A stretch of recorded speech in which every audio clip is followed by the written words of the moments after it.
Bismillahirrahmanirrahim. Assalamualaikum warahmatullahi wabarakatuh.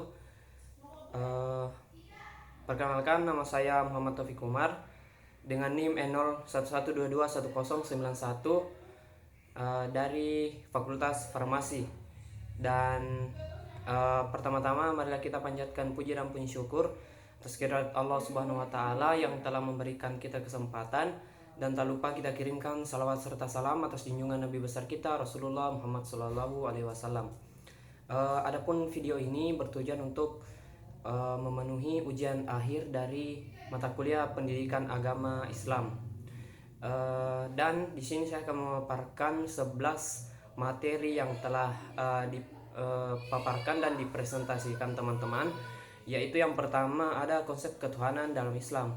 Nah, jika kita berbicara mengenai konsep ketuhanan dalam Islam, tidak terlepas dari pemikiran-pemikiran dari pendahulu kita. Misalnya dari Nabi Ibrahim yang mempertanyakan dan mencari-cari di mana itu Tuhan.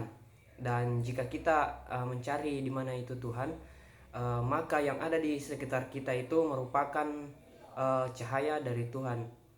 Nah, misalnya bisa kita analogikan seperti ini. Semua yang ada di dunia ini adalah pantulan-pantulan atau cahaya-cahaya dari Tuhan. Nah, misalnya orang buta itu sendiri. Nah, apakah orang buta bisa menentukan apakah ini warna merah atau warna putih ataupun warna hitam?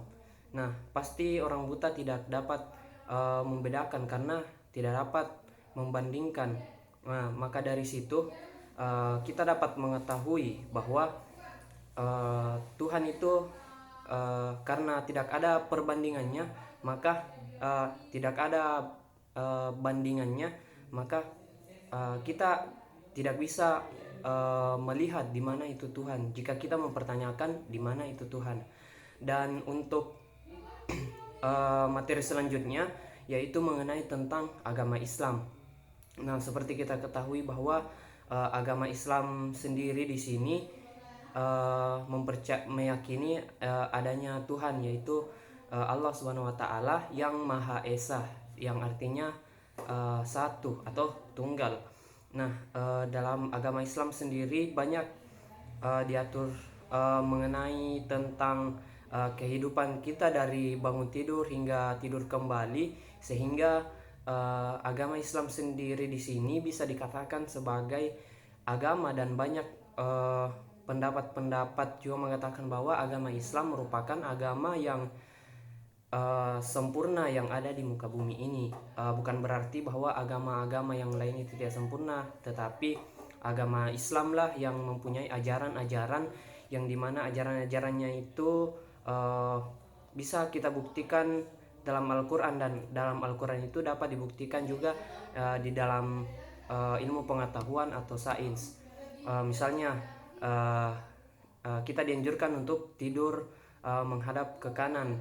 Nah, karena dalam penelitian sains itu apabila kita tidur menghadap sebelah kiri, maka organ-organ vital kita yang ada di sebelah kiri, misalnya jantung dan lain-lain itu bisa tertekan oleh tekanan dari tubuh kita. Nah, materi yang ketiga yaitu manusia. Nah, manusia dalam Islam di sini merupakan suatu ciptaan Tuhan atau ciptaan Allah yang maha sempurna dengan fitrah-fitrah dan akal yang diberikan kepada manusia. Selanjutnya yaitu mengenai konsep hukum dan HAM di dalam Islam.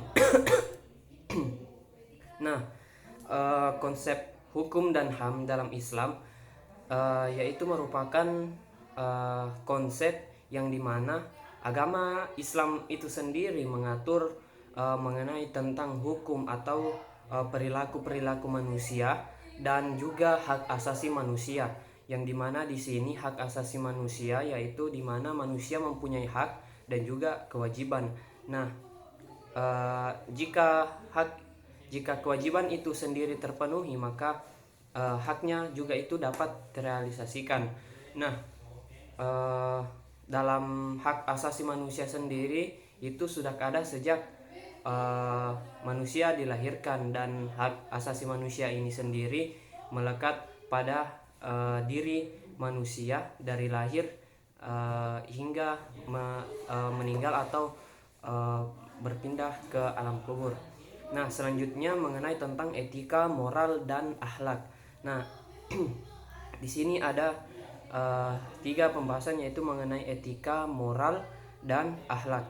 Nah, mengapa kita perlu mempelajari ketiga materi ini? Karena etika, moral, dan akhlak sendiri itu berpengaruh terhadap kehidupan kita, apalagi kita sebagai mahasiswa yang akan berkecimpung di dunia pekerjaan. Maka etika, moral, dan akhlak itu sendiri dibutuhkan, dan selain itu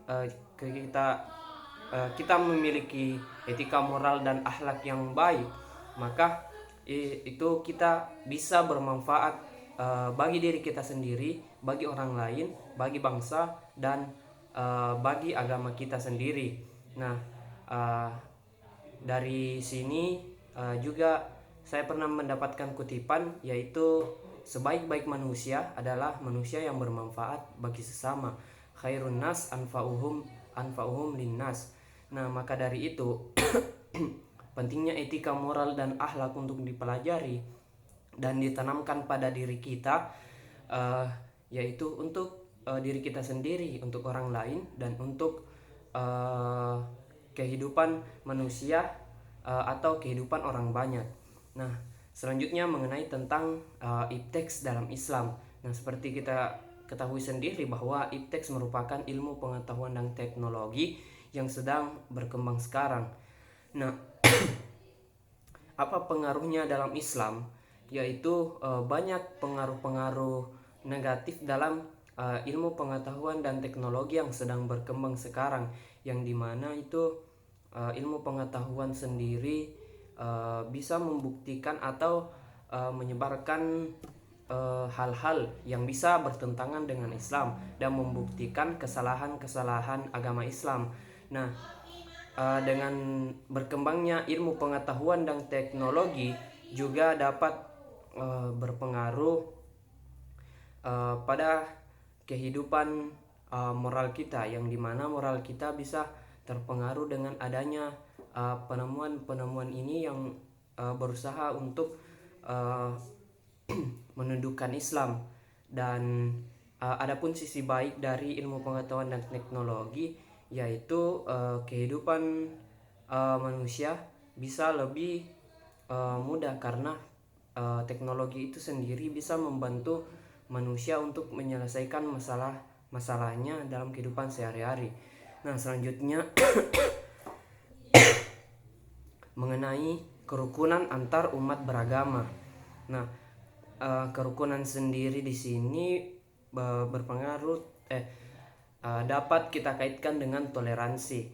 Dan toleransi antar umat beragama yang ada di Indonesia, yaitu maksudnya adalah toleransi di mana kita bisa menerima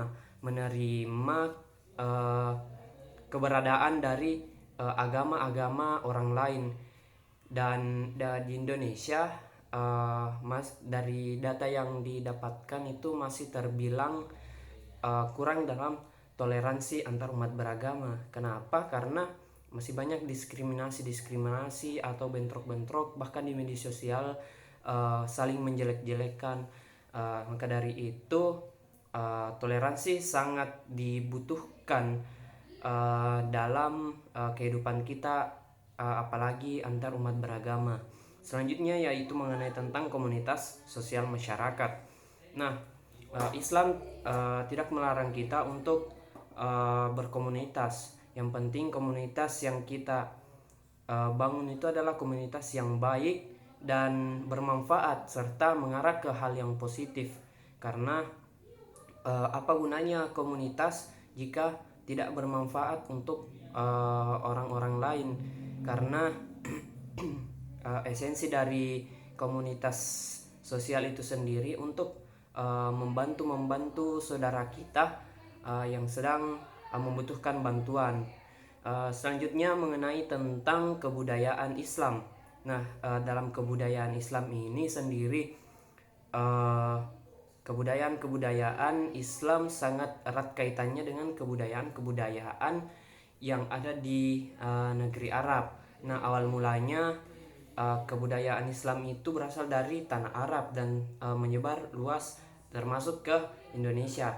Nah, di Indonesia sendiri kebudayaan Islam itu tersebar melalui perdagangan dan pernikahan di negara kita sendiri, atau bisa kita sebut dahulunya dengan Nusantara. Nah, kebudayaan Islam sendiri itu bisa berkembang dengan sendirinya dari perdagangan itu sendiri, yang dimana pedagang itu bisa mengenalkan kebudayaan Islam ke masyarakat pribumi, dan jika masyarakat pribumi tertarik, maka akan terjadi pernikahan, dan pernikahan itu sendiri akan menurunkan kebudayaannya lagi. Nah, selanjutnya yaitu mengenai tentang sistem politik Islam dan demokrasi. Mengenai materi ini, sistem politik Islam dan demokrasi, yang dimana Nabi Muhammad juga pernah menjalankan politik yang dimana bisa kita katakan yaitu politik yang dimana dia untuk pengambilan solusi itu bisa dilakukan dengan musyawarah dan mufakat. Jadi banyak negara-negara atau komunitas-komunitas yang mengikuti hal-hal ini, karena musyawarah dan mufakat dapat diyakini dapat memberikan solusi dari masalah-masalah yang ada dan ingin diselesaikan. Selanjutnya yang terakhir mengenai tentang Islam dalam kajian disiplin ilmu. Nah,